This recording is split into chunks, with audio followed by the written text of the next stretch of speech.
Hello friends, तो पिछले वाले वीडियो में हमने क्या देखा था, ये इस तरह का क्वेश्चन देखा था, है ना। इसका गुणनखंड निकालना सीखा था कि किस प्रकार से हम इसका गुणनखंड निकालेंगे और किस प्रकार से हमको इसका गुणनखंड निकालना है। ठीक है, तो इसको हमने क्या बोला, द्विघातीय बहुपद बोला। द्विघातीय बहुपद बोला जिसमें हमने उस वीडियो में बताया था आपको कि ये क्या है, द्विघातीय पद, ये क्या है, एक घातीय पद, और ये क्या है, अचर पद। द्विघातीय बहुपद का अगर गुणांक कुछ नहीं है तो यहाँ पे कुछ नहीं तो 1 मल्टीप्लाई। ठीक है, एक घातीय बहुपद का गुणांक क्या है, -2, और ये तो अचर पद है। ठीक है, और इन सबको मिला करके हमने क्या बोला, द्विघातीय टोटल को बहुपद बोला।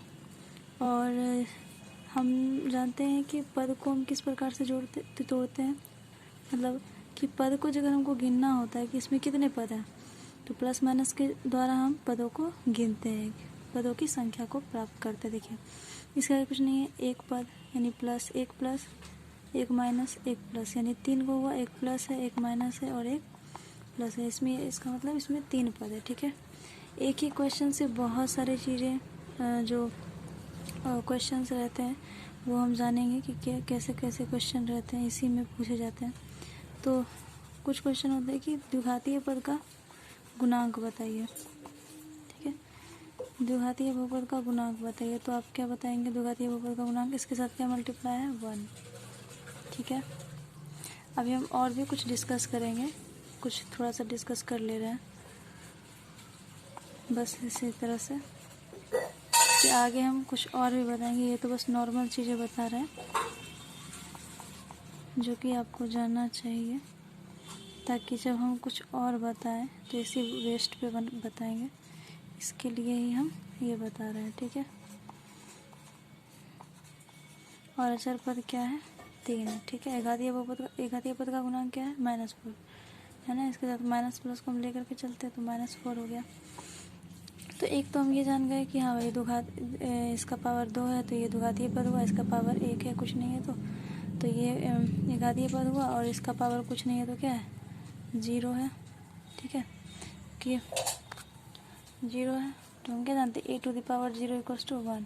इसका मतलब इसका वैल्यू 1 है, इसका मतलब इसका 0 जिसका पद रहेगा वो अचर पद हो गया।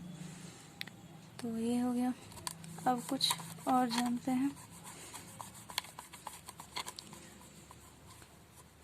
तो इसका गुणनखंड तो निकालना सीख लिए थे पिछले वाले वीडियो में। अब हम देखेंगे, पिछले वाले वीडियो में क्या देखे थे कि 3 का हम अभाज्य गुणनखंड निकाल दिए और उसके बाद इसका गुणनखंड फाइंड कर लिया। ठीक है, क्योंकि उस समय इसलिए किए ताकि क्योंकि इस पे वहाँ पे 1 था उस समय, इसलिए यहाँ पे हमने नेगलेक्ट कर दिया और बना दिया इसको, क्योंकि 1 से मल्टीप्लाई रहे या ना रहे कुछ हो जाए, नेगलेक्ट कर देते, लेकिन नेगलेक्ट नहीं करना चाहिए। 1 है तो 1 के साथ करना चाहिए। अब देखिए यहाँ पे कुछ और नंबर है, कुछ और नंबर लेते हैं, बड़े नंबर कुछ। तो हम इसको अब किस तरह से फाइंड करेंगे, इसके गुणनखंड को किस तरह से फाइंड करेंगे, क्योंकि यहाँ पे तो 1 है नहीं, यहाँ पे तो 3 है। तो कुछ वर्किंग रूल पहले बना लेते हैं हम लोग कि किस बेस्ड पे आखिर इसको बनाया जाता है, उसके बाद इस प्रॉब्लम को भी आसानी से सॉल्व करेंगे। तो फर्स्ट नंबर है कि हम अचर पद एवं द्विघात पद के गुणांक को गुणा करते हैं। ठीक है, क्या करते हैं, गुणा करते हैं। सबसे पहला ये नंबर करते हैं, फिर दूसरा गुणा करने के बाद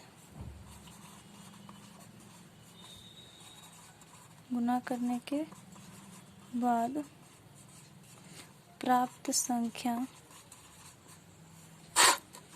का एलसीएम निकालते हैं। ठीक है, निकाल लिए एलसीएम। अब एलसीएम निकालने के बाद एलसीएम निकालने के बाद जो भी संख्याएं आएंगी, जिस तरह से 6 एलसीएम, तो उसका क्या आएगा, 1 × 2 × 3 आएगा। उसी तरह से जो भी संख्याएं आएगी, ठीक है, एलसीएम निकालते हैं। एलसीएम के बाद एलसीएम से प्राप्त संख्या को, ठीक है, एलसीएम से प्राप्त संख्या को इस प्रकार जोड़ते या घटाते हैं कि हमें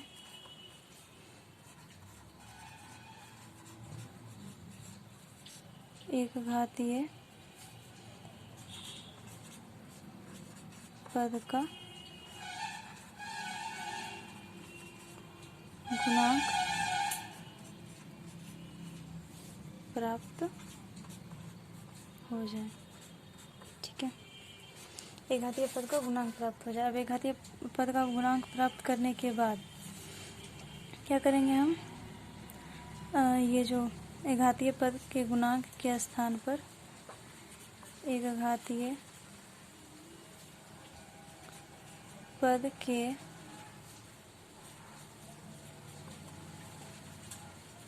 गुणांक के स्थान पर हम उस संख्या को रख देते हैं जो हमने जोड़कर या घटा करके उसको लाया था। ठीक है, एक घातीय गुणांक के स्थान पर हम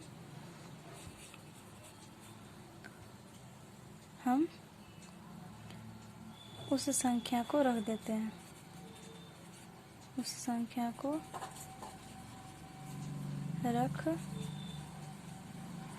देते हैं। यहाँ पे मैंने बोला था ना कि जोड़ते या घटाते हैं कि हमें एक घातीय पद का गुणांक प्राप्त हो जाए। वो जो संख्या मिली ना यहाँ पे, उसको हमने क्या किया कि एक घातीय पद के गुणांक के जगह पे रख दिया, तो कोई फ़र्क भी नहीं पड़ा। यानी -9 के जगह पे अगर हम इस तरह से कुछ रख दें 27 वगैरह, तो ताकि उसमें कुछ फ़र्क ही ना पड़े, तो उस तरह से जो भी संख्याएँ हमें यहाँ पे जोड़कर या घटा करके मिली, हमने क्या किया, उसको फिर से वहाँ पे एक घातीय पद वाले में उसको क्या।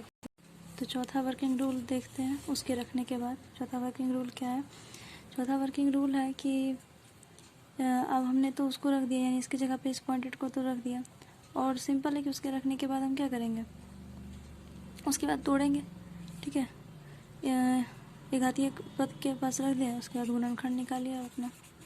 ठीक है, गुणनखंड ज्ञात करते हैं।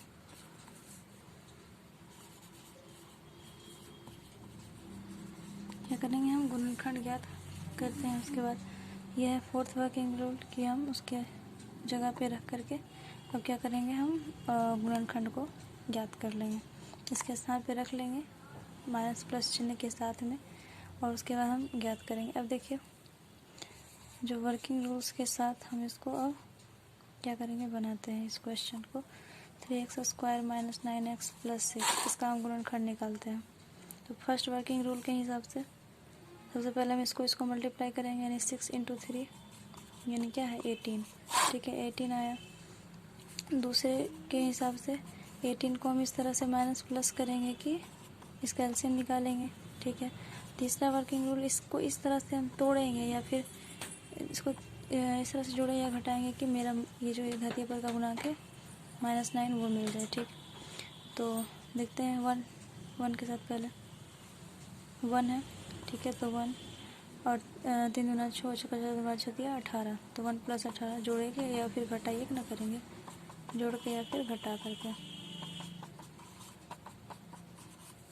ठीक, और -1 + 18, यानी इससे देख रहे कि -9 तो आ नहीं रहा, यानी घातीय पद का गुणांक तो हमें मिल नहीं रहा है। ठीक है, ये सब अपने मन में ही करना है क्योंकि इतना लॉन्ग कैलकुलेशन नहीं करना है।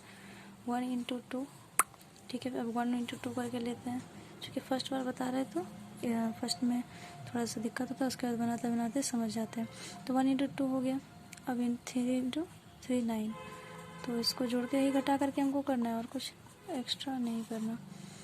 तो -2 - 9 यानी -11, 2 + 9 यानी 2 + 9 ले चुके, 2 - 9 यानी -7, -2 + 9 यानी 7, यानी इससे भी मेरा -9 नहीं आया। ठीक है, मेरा -9 इसमें भी नहीं आया, तो हम क्या करेंगे फिर, अब इसको ले लेते हैं। ठीक है, 3 दूना 6 और 6 × 1 6 आया। ठीक, और ये बचा 3, तो ये 9 फिर -6 -3 यानी -9, फिर -6 + 3 = -3, और 6 - 3 = 3, यानी हम देख रहे हैं कि -9 हमें मिल चुका है यहाँ पे। ठीक है, इसका मतलब हमको इसको क्या करना है, फिर क्या था हमने बोला कि जो हमें प्राप्त होगा हम उसको क्या करेंगे, एक घातीय पद के गुणांक की जगह पे हम उसको पुट करेंगे, यानी -6 - 3 को हमको क्या करना है, वहाँ पे पुट कर देना है, उसको पुट कर देना है। तो हम यहाँ से स्टार्ट करते हैं क्योंकि हमको क्वेश्चन मिल चुका है। 3 जो गुणन किस तरह से हम तोड़ेंगे वो हमको मिल गया। तो क्या करेंगे, 3x², ठीक है, 3x², क्या मिला हमको, -6 और -3 और जो x था वो x लिख दिया, यानी कोई परिवर्तन करना नहीं है किसी भी चीज़ में। ठीक है, 3x² -6 × x क्या होगा, -6x, -3 × x क्या होगा, -3x और +6, और इन दोनों में कॉमन अगर हमको निकालना होगा तो कॉमन हम जानते हैं, तो देखिए 3x² है तो 3 × x, ठीक है। अब 6x है तो इसको हम क्या लिखते हैं, 3 × 2 × x, कुछ और 1 को भी साथ में लेकर के चलते तो 1 हो गया, एक x हो गया, 3 हो गया। इसका मतलब क्या है, 3x1, तो हमको क्या मिलेगा, 3x, इसमें इसका मतलब है कि 3x कॉमन है। ठीक है, 3x इसमें कॉमन है, कॉमन निकालने का यही होता है तरीका। ठीक है, 3x निकाल लिया। अब हम सोचेंगे कि 3x तो कॉमन निकाल लिया, 3x² में 3x निकालेंगे, ठीक है, तो 3x में 3x निकालेंगे तो कुछ लोगों को लगता है कि कैसे, अब यहाँ पे क्या लिखेंगे, इसमें तो निकाल लिए कैसे लिखेंगे, नहीं, आपने क्या निकाला, 3x² में आपने 3x निकाला, तो अब क्या करें, इतना में आपने इतना निकाल लिया, देखिए 3 कट गया, ठीक है, और x² मतलब क्या है कि x × x है, तो एक x खत्म हो जाएगा, बचेगा क्या, x बचेगा, यानी यहाँ पे x। और अब आपने क्या किया, -6x में आपने 3x निकाला है, -6x में आपने 3x निकाला है, यानी क्या होगा, -2, ठीक है, x खत्म हो जाएगा, और ये जो साइन था प्लस माइनस, वहाँ पे ये जो माइनस है वो चिन्ह रहेगा माइनस का, और यहाँ पे हमने क्या देखा, अभी 2 बचा था मेरा। ठीक है, अब आपको इसको भी अगर देखना हो तो 3x × x यानी 3x² और प्लस माइनस माइनस यानी 3x × 2 6x, यानी हमारा कोई परिवर्तन नहीं हुआ कॉमन निकालने पे, ये भी हमें चेक करते रहना होगा। उसी प्रकार से हम यहाँ पे भी क्या करेंगे, 3x और 6 में कॉमन क्या है, 3, ठीक है, क्योंकि x तो इसमें है नहीं, 6 में, दोनों में मिलना चाहिए, दोनों में जो मिलेगा वही हम लिखेंगे।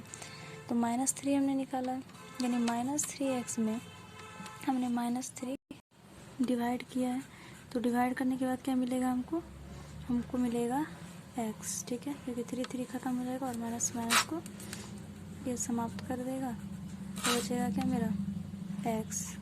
और माइनस अगर हम निकालें तो हमने पहले भी बताया था कि माइनस चिन्ह को परिवर्तित कर देता है, तो प्लस है तो यह माइनस कर देगा, और 6 को फिर 3 से डिवाइड कीजिएगा तो क्या आएगा, 2 आएगा, तो ये हुआ 2। ठीक है, अब यहाँ से क्या कॉमन मिल रहा है हमें, x - 2 और 3x - 3, यानी ये तो हो गया, हमने भाई गुणनखंड ज्ञात कर लिया। अब हमको चूँकि जो गुणनखंड होते हैं वो क्या करते हैं, अगर ये गुणनखंड मेरा निकाला हुआ सही है, इसको चेक करने के लिए अगर हम x का वैल्यू निकालें, ठीक है, तो हमको क्या निकालना है, x का वैल्यू निकालना है। देखिए x का वैल्यू यहाँ से क्या निकलेगा, जो गुणनखंड होते हैं वो क्या करते हैं, उसका मतलब है कि ये अगर हम इससे इसमें डिवाइड करें तो ये क्या हो जाएगा, ये 0 हो जाएगा, इसका मतलब x = 2 आया, ठीक है, ये 0 कर देगा, ये इसका ये होता है, ये गुणनखंड क्या कर देता है, ये गुणनखंड क्या करेगा, उस बहुपदी को 0 बना देगा। तो इसके लिए हम यहाँ से x का वैल्यू निकालते हैं, तो x का वैल्यू क्या निकला, 2 और 1, ठीक है, x का वैल्यू 2 और 1 निकला। अब इसको सही चेक करने के लिए कि ये गुणनखंड सही है फिर नहीं, हम क्या करेंगे, इस वैल्यू पे, ये जो वैल्यू है ना, यहाँ पे जो हमने पहले लिया था तो घातीय बहुपद, हम इसमें ये 1 और 2x के जगह पे रखेंगे, और अगर इसका वैल्यू 0 आ गया तब तो गुणनखंड सही है, अथवा नहीं तो सही नहीं है, ठीक है, नहीं तो फिर सही नहीं होगा। तो 1 2 हमने x के जगह पे हम रखते हैं, ठीक है, 1 2 x के जगह पे रखते हैं, पहले 1 रखते हैं, प्लस प्लस 7 समान जाति वाला जुट जाएगा, 6 3 9 -9 यानी 0। चलिए 1 के लिए तो सही हो गया। अब हम 2 के लिए भी रख के देख लेते हैं 2 के लिए क्या होता है। ठीक है, 2 के लिए क्या होता है, तो 2 के लिए रखते हैं, अब x की जगह पे हम 2 रखते हैं, तो क्या होगा 2 का स्क्वायर 4 और 4 इंटू 3 12 माइनस 18 9 इंटू 2 18 प्लस 6 समान जाति वाला फिर से प्लस प्लस वाला जुटेगा 18 माइनस 18 और प्लस माइनस चुकी है और चिन्ह क्या हो जाएगा, घट जाएगा यानी 0 हो जाएगा। इसका मतलब कि जो हमने गुणनखंड निकाला वो इसका सही है। ओके, फिर इसी तरह से नई वीडियो को लाते रहेंगे।